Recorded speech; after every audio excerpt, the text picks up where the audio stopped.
So I just want to give a little background on why we have this webinar series. So previously, Northern Lights Special Education Cooperative has hosted an event for transition age youth, so middle school on up, in terms of preparing for life after high school. And that's always been in person, but since to the pandemic, we haven't had the luxury of doing that this year. So what we thought of doing is creating this virtual webinar series for parents to still get the information in terms of planning for their future. So we've graciously had a lot of people accept and present information for you and helping your family member with those next steps in terms of transitioning to high school and what I need to know, or into those next phases or components of that transition planning. So once Heather and Lauren get going with the presentation, I will put in the chat the slideshow that they have. And then also there is an evaluation at the end that they would like you to complete as well. And then any information for upcoming presentations can be found on our website. And I know some of you got a postcard. So that's really great. But if at any time you have questions or concerns, please put that in the chat and we can answer those as best we can throughout the presentation. All right, Heather and Lauren. All right, thank you. Thanks. Yeah, we're really excited to be here. I've presented at Mentor Day for a number of years now, and it's always a great experience, and the kids are usually pretty keyed up by the time they're there and excited about the information they're receiving. So I'm glad that there's still something going on for this, and you guys were able to adapt. So we are going to give an overview of Social Security, and we kind of have it split out a little bit. So the first part is going to be some general information about Social Security, disability benefits, and healthcare benefits. And then we're going to go into a little bit of more of a deeper dive with more detailed information about how work affects benefits. And so we just want people to know that those two different portions are going to be happening. Also, because it's a smaller group, I think it's okay if we take some questions along the way too, to make sure everyone's understanding the information we're presenting. So with that, I think we'll get started. Anything you want to add, Lauren? No, I think you covered it. So let's get started. We're going to talk sort of briefly about who we are as an organization so you can get to know us, and then we'll dive into some more benefits information. So Disability Hub is a free resource in the state of Minnesota for people with disabilities. It helps people navigate the system and plan for their future. So we have a trained staff of options counselors that are available to help people one-on-one, and we can assist you via phone, chat, or email. And our staff knows the ins and outs of the community resources and government programs, so we kind of speak the speak, so we know how to ask the questions to get the information that you need, and so we're able to assist with that. And so some of our services on the next slide. Some of our services, we provide options counseling, so we help people understand what their options are in different situations. We don't tell people what to do.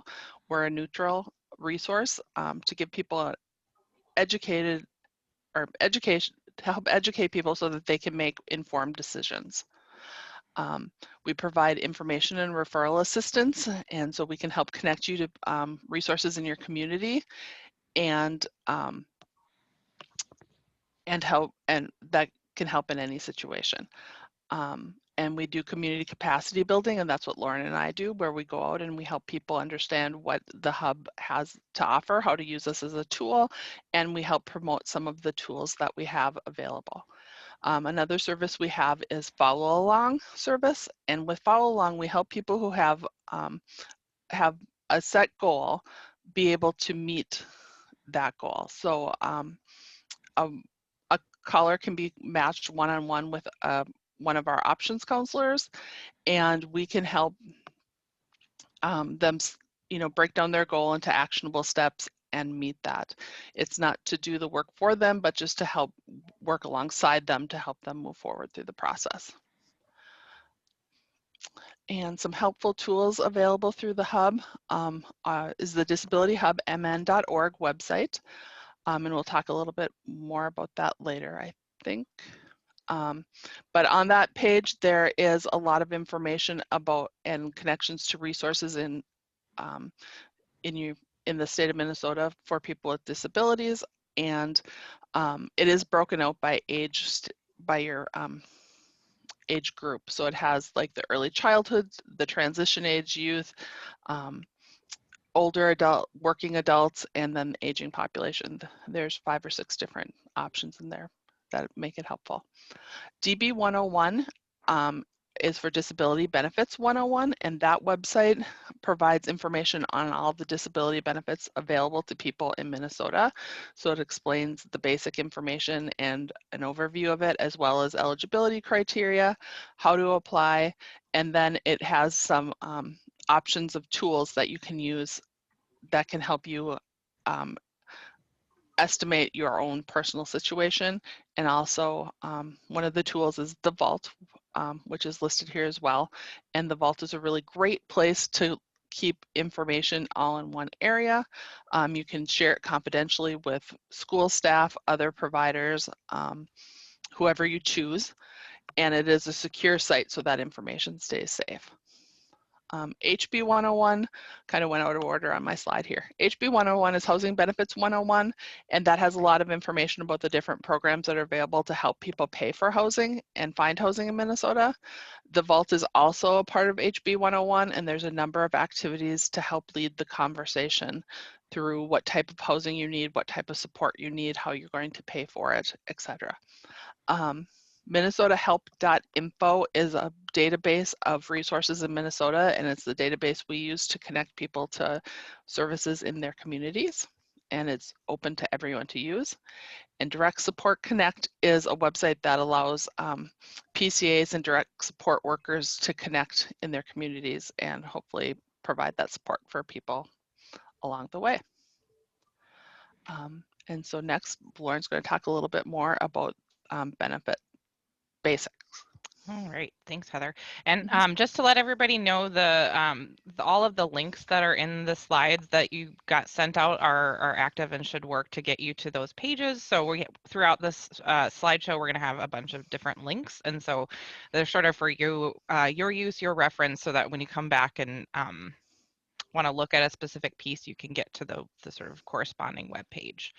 So we're going to start, like Heather said, we're going to start with kind of basic benefit information and then move into like a little bit more in depth. So we're going to talk about both cash benefits and healthcare benefits at the state and the federal level. And so we're going to start with specifically with cash benefits, and this is benefits that are common amongst younger people. So we're going to talk about the Social Security benefits that young people tend to have, which are supplemental security income or SSI, Social Security Disability Insurance or SSDI, and then childhood disability benefits are CDB. They used to be called DAC benefits a while ago. So you may be more familiar with that term. And then we're going to talk about 2 state cash benefits. There's Minnesota Supplemental Aid or MSA, which provides a supplemental payment for SSI recipients, and then the Supplemental Nutrition Assistance Program or SNAP, which used to be called food stamps. And that's a supportive program for helping to purchase food. And then along with the cash benefits, we're going to talk a little bit of health insurance with you today. We're going to go over medical assistance, or it's more commonly referred to as MA, which is a state-based and county-administered medical insurance program. And then we're also going to talk a little bit about Medicare, which is a benefit that comes along with the SSDI and CDB benefits.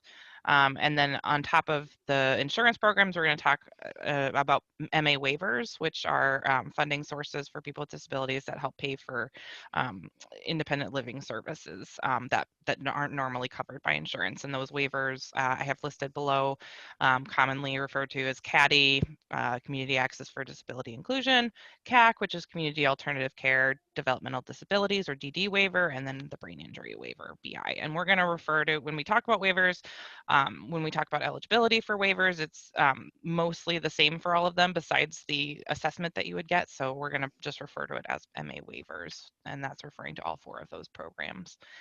So to start with, I wanted to introduce you to the DB101 Youth and Family section. So on the website DB101, there's a specific tab that's titled Youth.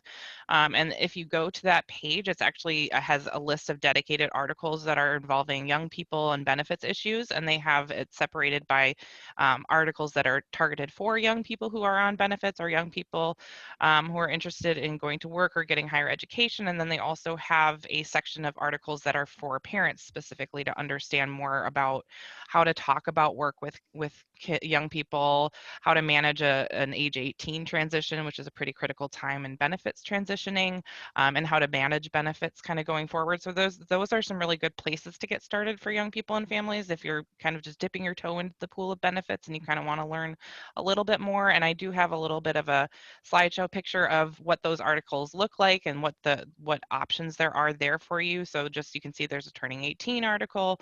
There's articles about how benefits and work together. There's information for young people about maybe if they're interested in higher education or getting a job, how work might affect their benefits. So there's a lot of good stuff in there to kind of get you started learning about benefits. So let's talk a little bit. We're going to start with like the more specific benefit information. Now we're going to jump into that. So supplemental security or income, or SSI, is a pretty common benefit for young people, cash benefit for young people. There is not an age limit on that, so there's not a minimum age required. So that's why a lot of younger people have it. It's based on what income that you have available to you. So it's for people with low income and assets, but also who have a disability that's expected to last at least 12 months or more, and that disability is going to impact their ability to earn a living or a substantial wage. So for applying for SSI benefits, you can start with your application online, but you do have to do an appointment with Social Security to finish that application. So we do have the link there for where you could go to start the application if you're thinking about it, and also a link to where the directory of the local Social Security offices are, or you can also call that. They have a toll-free 1-800 number that's on the slide there that you can call. DB101 has program-specific articles, and they do have one about SSI, so that's a good one to hit if you're interested in the SSI benefit or you're on SSI and you want to learn more about the program and some of the rules involving Social Security and SSI.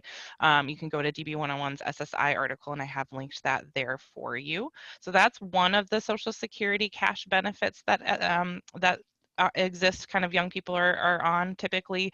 The next one is SSDI, or Social Security Disability Insurance. And whereas SSI is based on what your income is, and if you have a low enough income and assets, SSDI is a little different in that to be entitled to SSDI, you must have worked and earned enough work credits to be eligible. So when you're paying your Social Security taxes off of your paycheck, that's going into your the Social Security bank, and after you've paid enough into that, you can be eligible for the SSDI benefit. So this one usually people tend to get when they're a little older and they've had more work history. It has the same medical requirements as SSI, so they have to have a disabling condition, and it has to last at least 12 months, the condition that they are on record for, and then also that condition causes them not to be able to work and earn a substantial living. So SSDI, you can actually apply completely online, but you can also do it in person at your local Social Security office too. Probably not right now, but when they have typical in-person services right now, I know they're very, very closed as to the amount of things that they can do in person. But typically in a normal world, you can do that in person. There is also an article about SSDI if you wanted more information about that benefit. And all the benefits articles on DB101 are laid out from the basics to the details to what it looks like when you're on that benefit and going to work.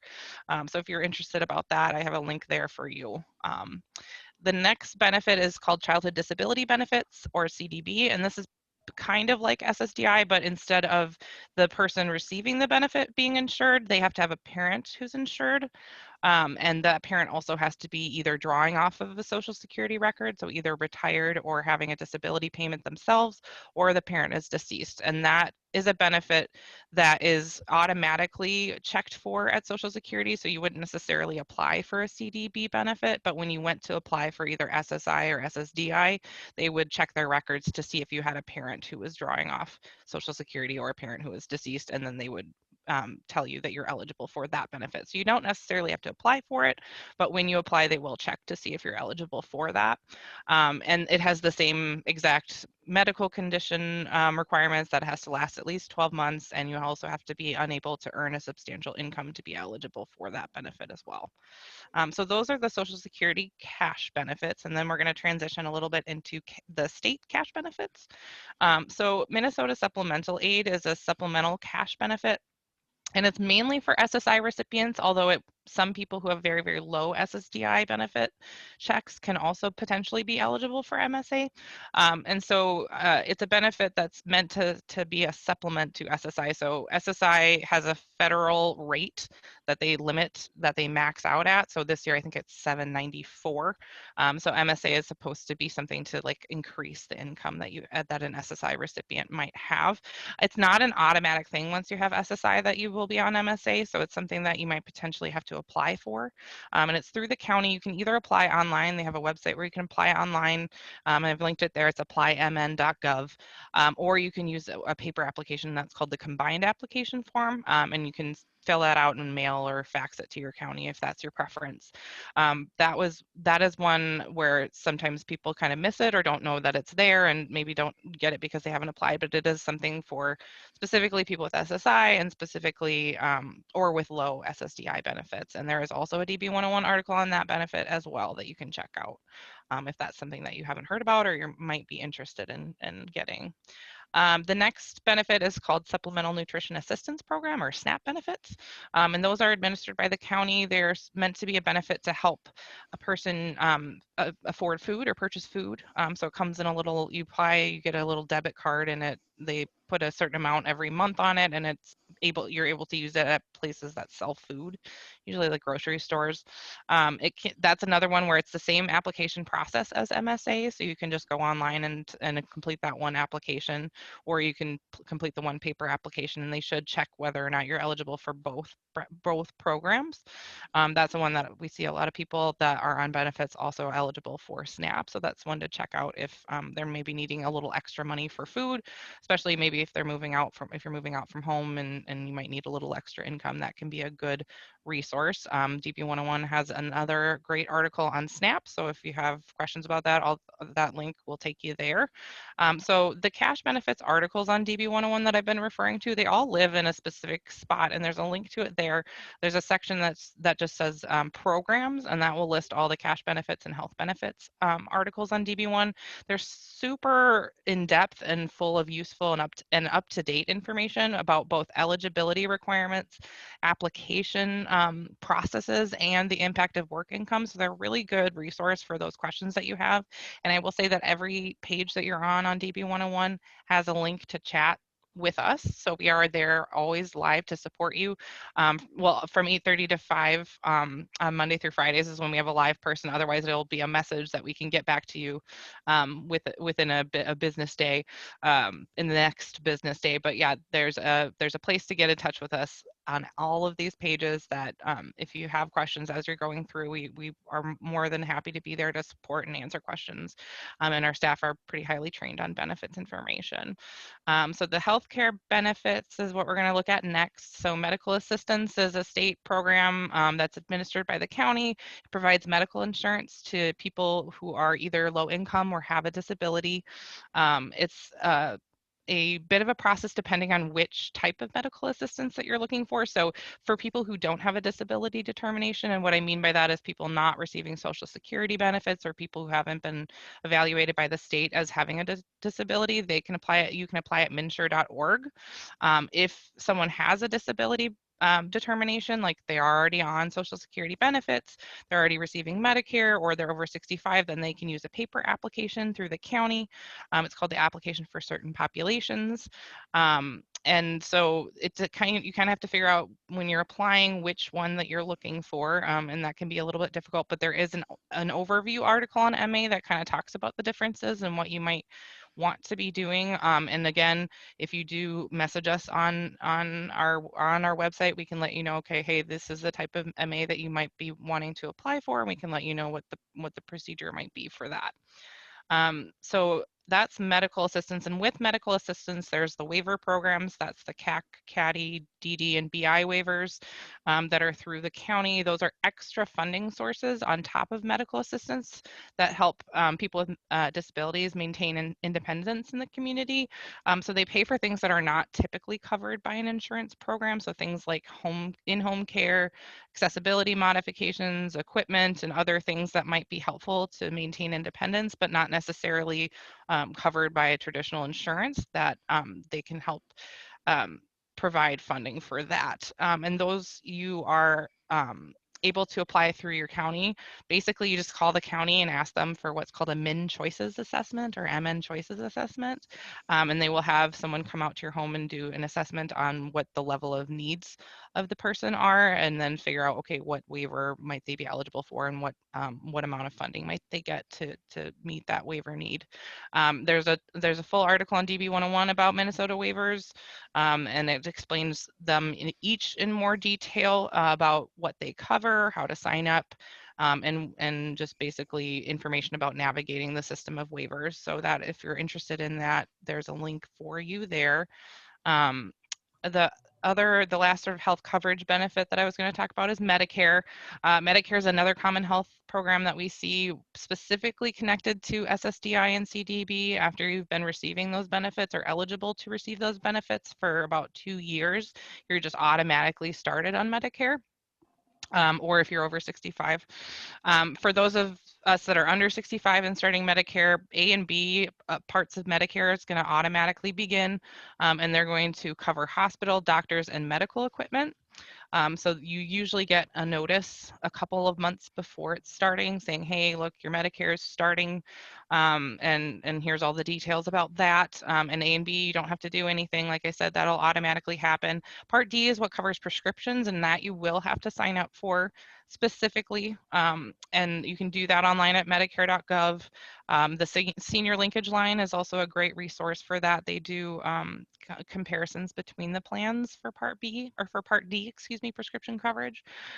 So then once you've got all of those in place, then you can also have MA as a secondary, depending on the type of MA, but Medicare is a primary insurance, and if you're eligible for it, you have to take it. MA will not be able to be a substitute program for Medicare. So that's something that people come across when they get that transition to being on benefits for 2 years, that Medicare, they get the notice about Medicare, and it's a little bit of a tricky thing to navigate. So there's DB101's Medicare article, but there's also us at the hub. We tend to talk to a lot of people who are going through that transition. We help facilitate, what that's going to look like for you. So that's something that we do. Yeah. When does that occur? When does Medicare? Yeah. Yeah, so it's 24 months after you first were eligible to receive an SSDI or a CDB benefit. So, Okay, so not SSI. not SSI. Nope. So if you're on Okay. SSI, you would not start Medicare, but SSDI, if they worked and then started getting SSDI, then Medicare might start 2 years after. Okay. After that, after you're eligible for your first payment of that benefit. Yes, good question, because that's a confusing one. Confusing. Yeah, Medicare is a fun one. We love Medicare. Yeah, I just went on Medicare. Yeah, it's we took a lot of training to figure out Medicare for me, I will say. It's definitely a roller coaster. But yes, like I said, the senior linkage line is really great. They specifically handle like supplement programs for Medicare and Part D programs for Medicare, and they can give you good kind of advice on what plans you're eligible for and what plans can help afford certain things. So they're a good one to resource. We used to be on Part D, and then they changed the way that their website worked, and so we weren't able to do Part D plans anymore, which is unfortunate. But They are still there. And just like the cash articles, there are also program articles on health coverage on DB101. It's the same link, it's programs. And so they have information on the benefits we talked about already, and there's a couple of extra benefits that we didn't mention that are less common for young people on there. And so you can look at those various benefits that are available. There's also, if you see a little like video camera icon, that means that there's a video for that particular benefit, and they're really short, like 5 to 7 minute videos with some pretty great visuals to help understand benefits and help understand particularly work-in benefits. There's a couple of them that are really good because work rules are pretty difficult. We're going to get a little bit into that today, but those are some pretty great articles to kind of read when you have questions about a particular benefit. And then the last thing I'm going to cover real quick with DB101 is something called a work and benefits estimator. So this is a feature that's on DB101 that you can go to, and it actually provides you an analysis of what work income is going to do to your benefits, and it can project those impacts for years into the future. It will estimate cash programs, healthcare programs, and housing programs for you. So it's a really good all-encompassing tool that helps kind of give you an idea, especially when you're starting to think about work or you have a work goal in mind, but you're like, oh, I don't know what that's going to do to my benefits, and I'm worried that I'll be, I might not be better off working.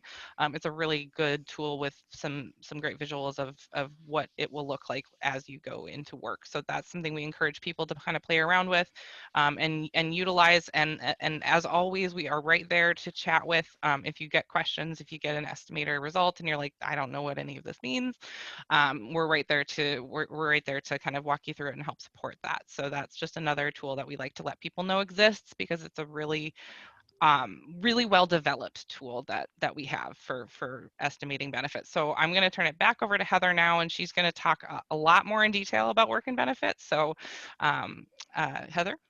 Yeah. So before we go into like the more details, let's just take a little break and see if there's any questions that anyone has about Social Security or healthcare benefits that we can answer. I don't have any. I know that. Okay. I got notified.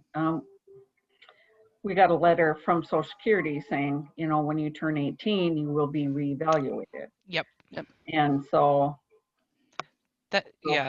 Yeah, there's an article on DB101 about that, but the age 18 redetermination, when they are evaluating like a child for SSI, they can't look at work requirements basically. So they're looking at more like their daily activities and their ability to kind of function in a normal day-to-day life kind of side. And when they change it over to the age 18 redetermination, they're going to look specifically at how the disability impacts that person's ability to work and make income. So that's what the different sort of standard at age 18. But there is a really good article on DB101 about the age 18 redetermination process.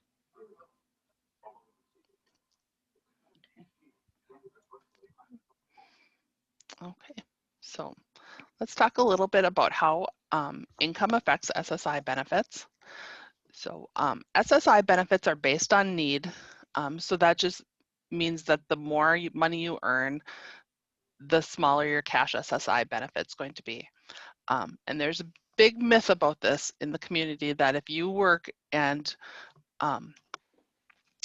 if you work too much, you're going to lose your benefits. And we'll talk a little bit more about that as we go along, but we just want to make sure everyone knows that with SSI, the more you work, the more money you have. There's some work rules that were put in place to help make that a reality. So income, so Social Security will look at the income you receive, and that can either be, cash that you receive in wages or earned income, any unearned income you receive, or excuse me, someone's messaging me. I just have to tell them I'm busy. Or any work income you may receive, any unearned income you may receive, such as if you get a small amount of SSDI, sometimes you can get both SSDI and SSI. So that would affect the amount, or any in-kind income that you might receive to help meet your needs for food and shelter. So this is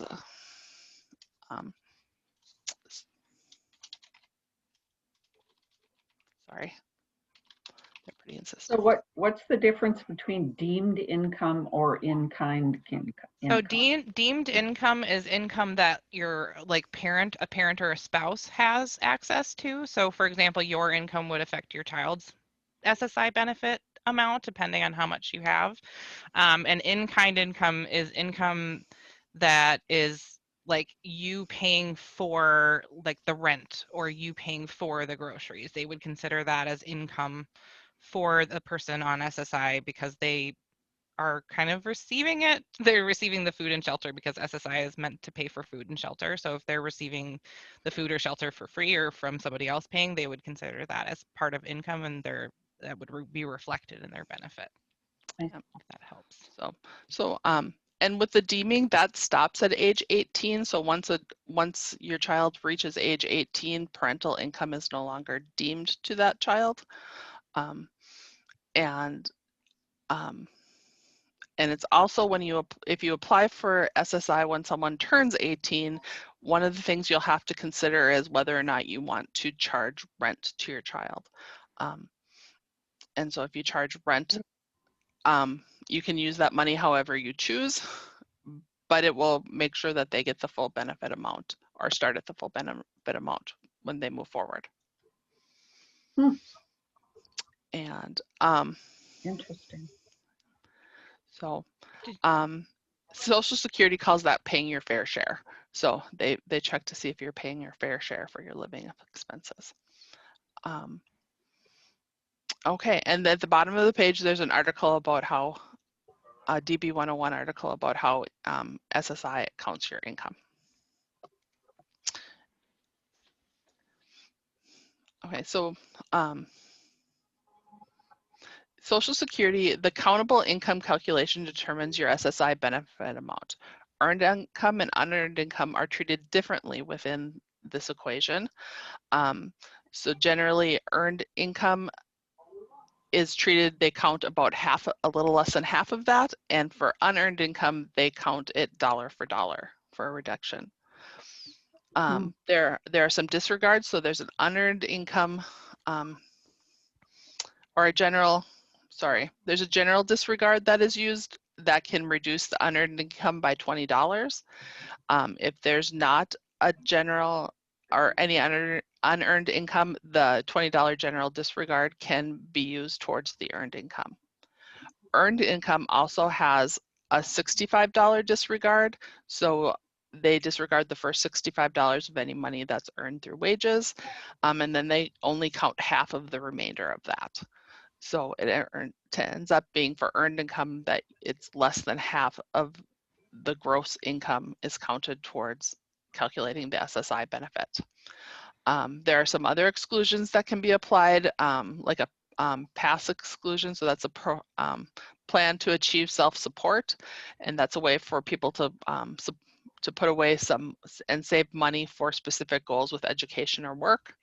IRWIs and BWIs are impairment-related work expenses or blind work expenses, and so those are costs that aren't covered by anybody else that you incur because of your disability, that are for things that are required for you to be able to work.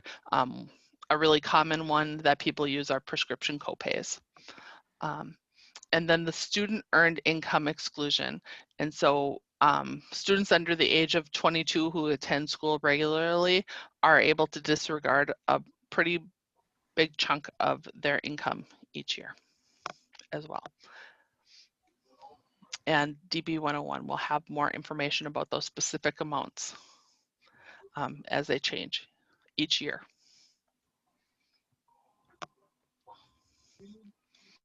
So some examples of income for SSI. We've mentioned a lot of these already, but earned income includes wages, net earnings from self-employment, royalties, honorarium, and shelter workshop payments. Unearned income could be another Social Security benefit, a pension, a state disability payment, unemployment benefits, sometimes child support if child support is still being received by a recipient, interest income and dividends. in-kind income is food and shelter. Adults receive, so someone else is paying for their food and shelter. And deemed income is the income of a spouse or parent that lives with the person receiving SSI. So Social Security does not count all income when determining how much. As we talked about, it has its exclusions when it determines how much a person will receive. Sorry.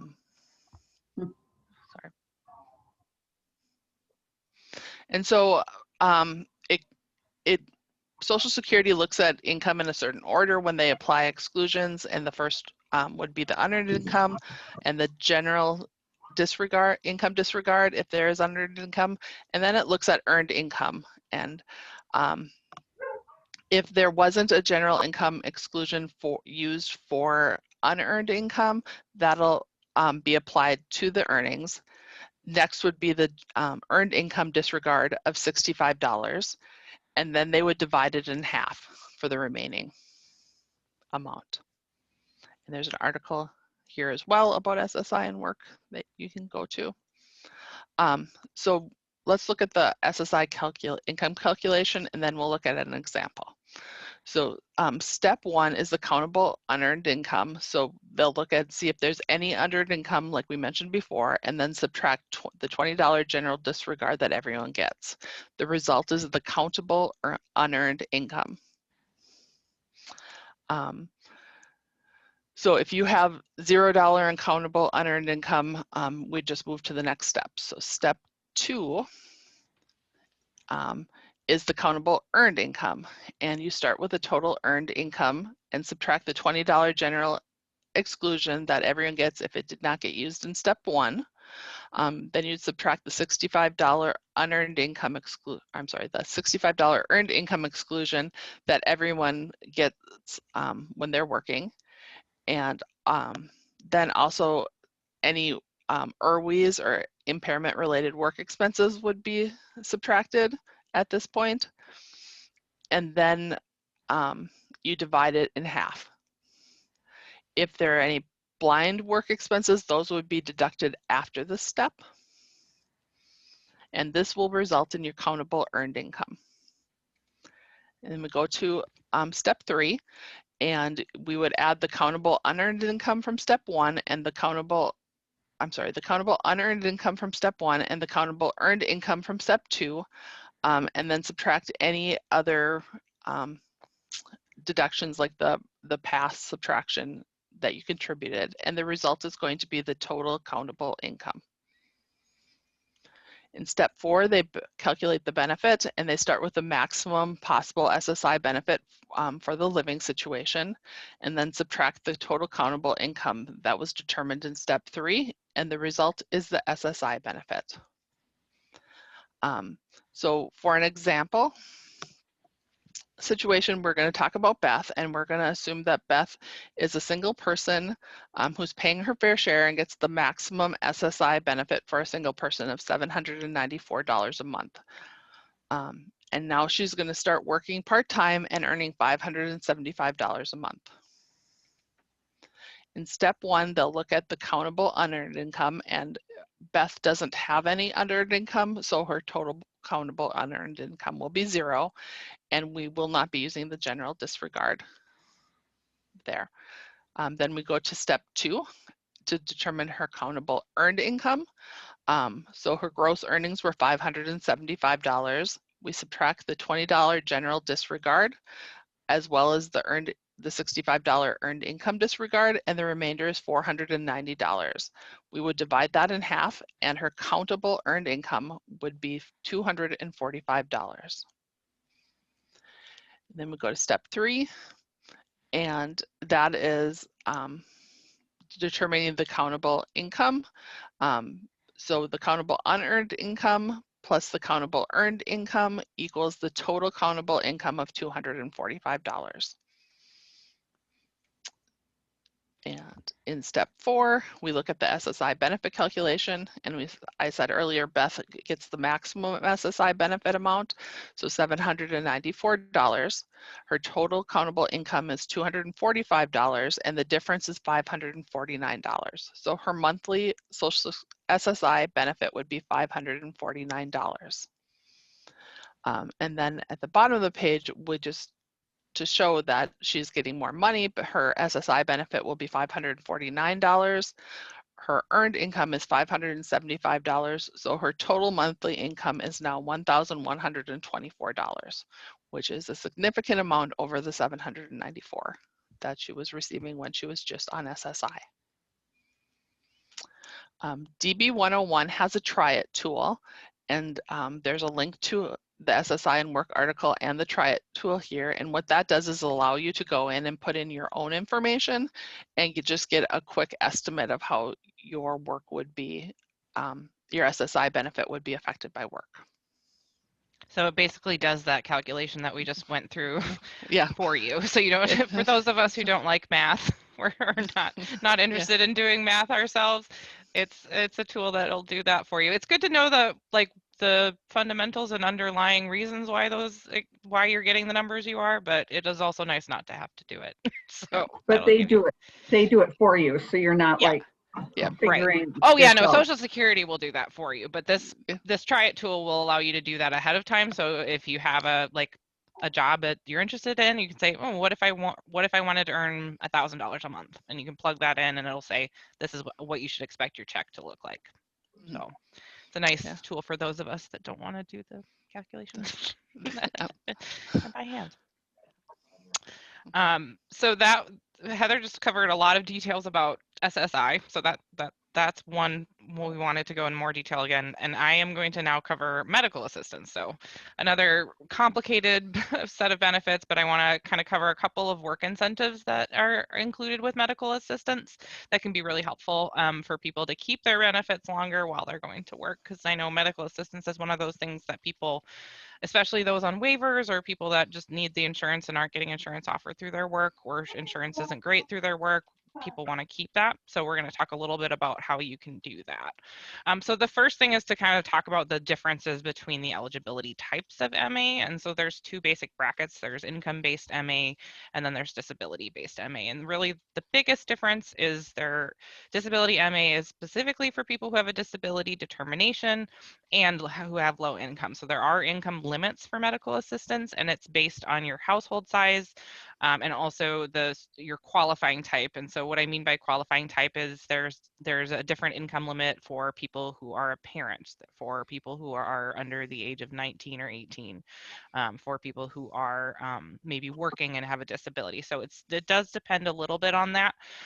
But so there are two types. The disability-based MA type is the type that you have to be on in order to receive a waiver. So we're going to talk a little bit more about that type of MA and specifically how that type of MA responds to income.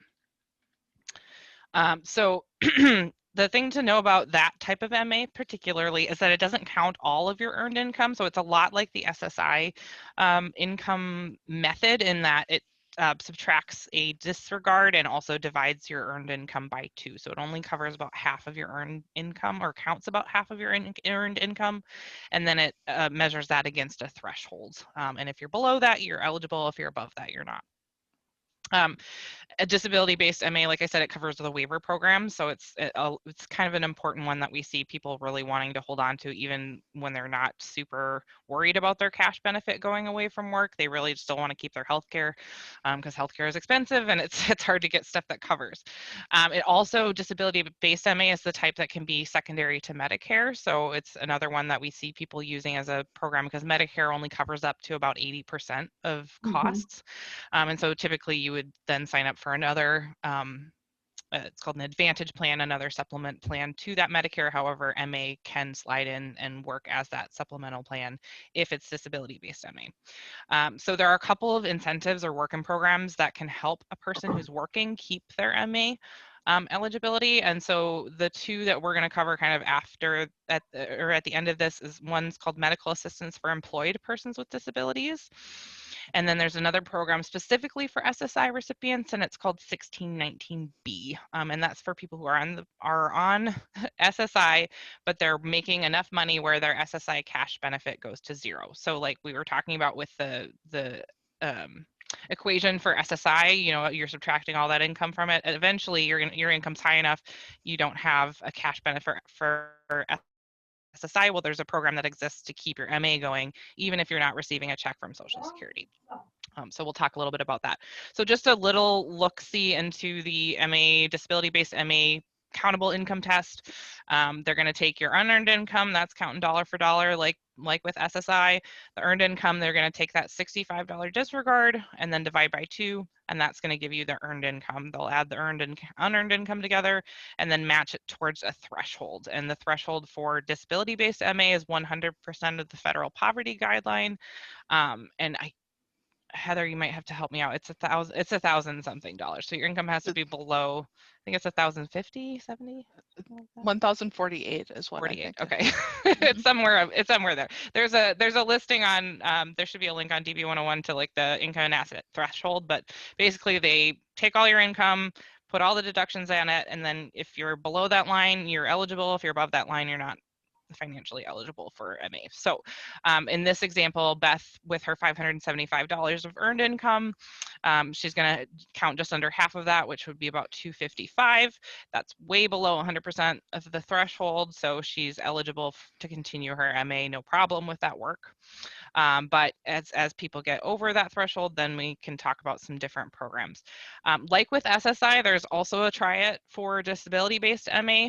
So you don't have to do that stuff in your head or take a look at those threshold. There's these big charts that have all the incomes for every different household. This try it feature will allow you to input your income, and it'll let you know, okay, yeah, you look like you might be eligible for disability-based MA or not. So it's a good tool for you if that's something that you're concerned about losing, to take a look at. And so those are sprinkled throughout DB101, those little try it features, and then that work and benefits estimator is basically all of those combined, and it'll give you a look at your sort of benefits menu, or A comprehensive overview. Right, an overview of all of the benefits that you have.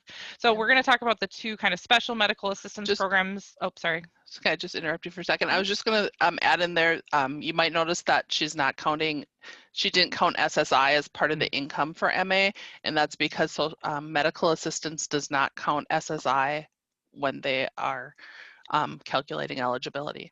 A childhood disability benefit, or SSDI, would be counted as unearned income, but SSI, because it's need-based, is not counted. Yes, that's a good thing to say.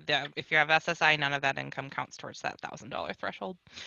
So typically with SSI, it's a little bit easier to maintain MA eligibility, and SSDI, CDB benefits, it's a little bit more difficult, and that's why when we talk about the program MAEPD, that's one that a lot of people on CDB or SSDI will go for, because it helps them keep MA eligibility. So 1619B is very particular to people on SSI. It's a special kind of program for people who are on SSI, and but their earnings are so high that they don't receive a check anymore for SSI.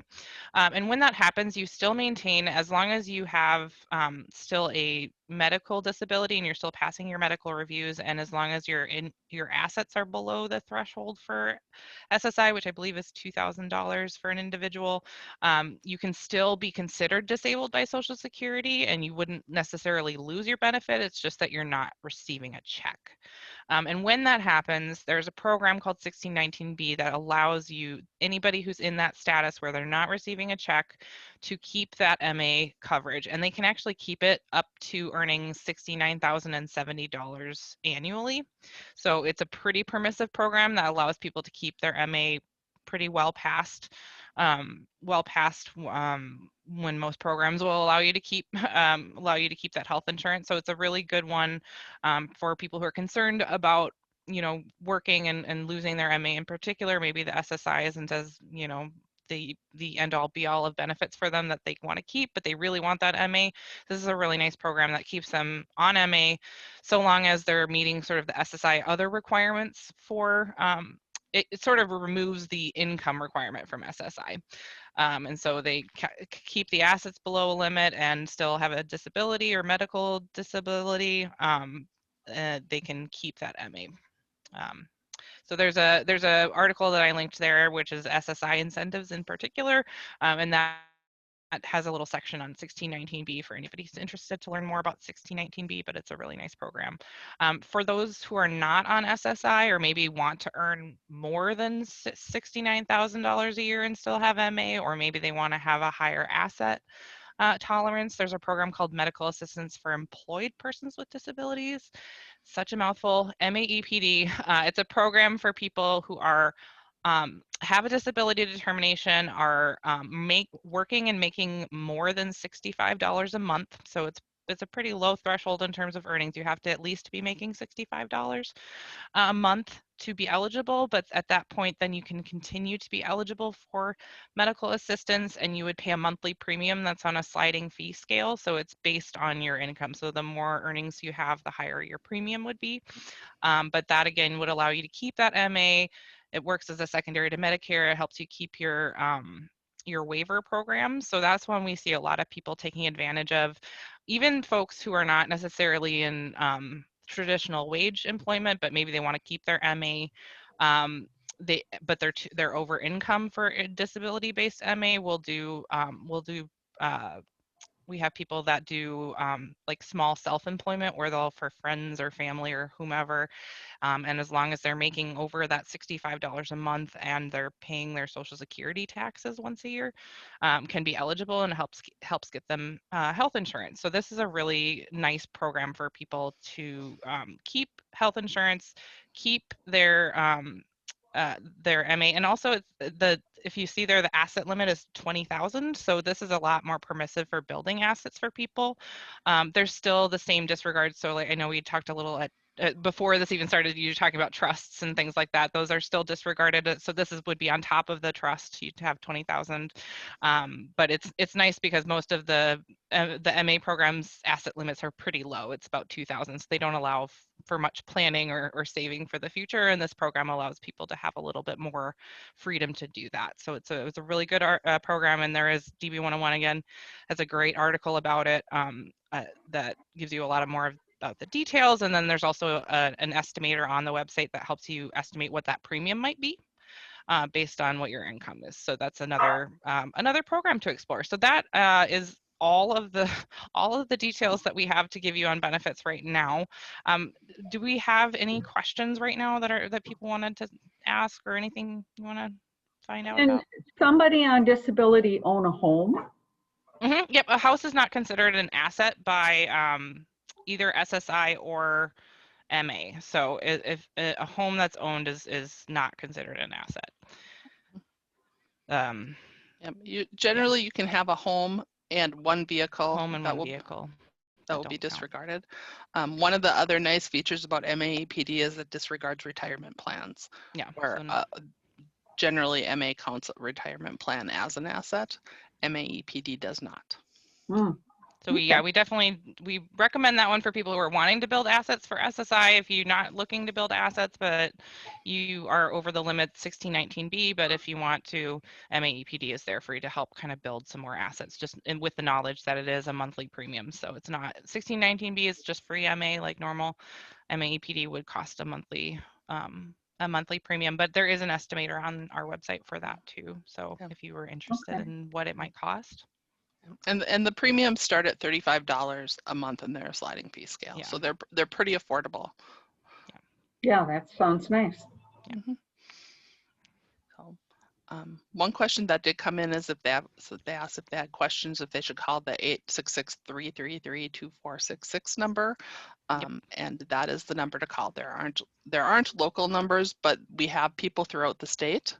And so based on where you're calling from, your call will be routed to that office so that Yeah, we are a Minnesota-based organization, so none of our employees or people, when you call that number, are not going to be from Minnesota or in Minnesota at the time when you talk to them. But we do, yeah, the 1-866 number is how you get to us, and we're usually pretty responsive about picking up the phone, depending on how busy it is. But yeah, that's the number to get to us. And then we, like Heather said, we're located kind of all over. We have two main hub, like, well, I hesitate to say hub because we are the hub, but we have two main like branches, one in St. Paul and then one in Rochester, and then a number of people who work from home or out of. I think we had a couple people in VR offices kind of sprinkled throughout greater Minnesota. So we're all local people. we all know benefits based on Minnesota benefits specifically too. So Yep. Good question.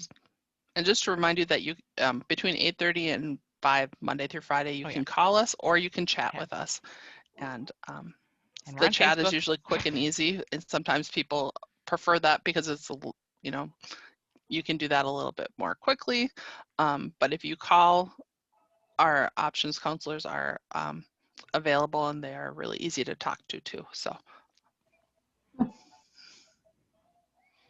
And we like to say that there's never a question that we would turn away. So if you're like calling, like, I don't know if the hub can help, just call. We'll let you know. And if we can't help, we'll find someone who can. We'll try to find somebody who can help with a particular thing. But we don't really have any eligibility requirements or any things that we're really turn away that we don't do. We do just about everything. So you just have to do a Google search for Disability Hub. Yep. Our website is disabilityhubmn.org. Okay. And we're also linked on DB101.org. So any of those links that you get to should get you to us too. If you Google Disability Hub MN, you'll get to us too. Yeah. So it's a pretty unique service that's offered in Minnesota, and we get calls a lot from people all over the country, and we will help connect them to people in their area to help them find information. But you know, they Google disability benefits and we come up and they give us a call. So. All right. That's all that we had for today. I wanted to say thank you guys for being a good audience and having really good questions. I love when questions happen. So that was awesome. Yeah, thank you, Heather and Lauren, for presenting today. And just for those of you that are here, just to remind you, so next Tuesday, we have our presentation on what is guardianship and supported decision-making. And then on March 2nd are the how-tos for filing for guardianship and supported decision-making. So it's a two-part session, because there were some recent law changes this past summer regarding guardianship, and where that's not the go-to anymore and looking at that supported decision-making. So it'll be a really good session if you have a child or caretaking for someone that may need some more support as an adult. So you can find that on our website, which is listed there, or it is on the postcard as well. Okay. Any other questions? questions? Thank you very much.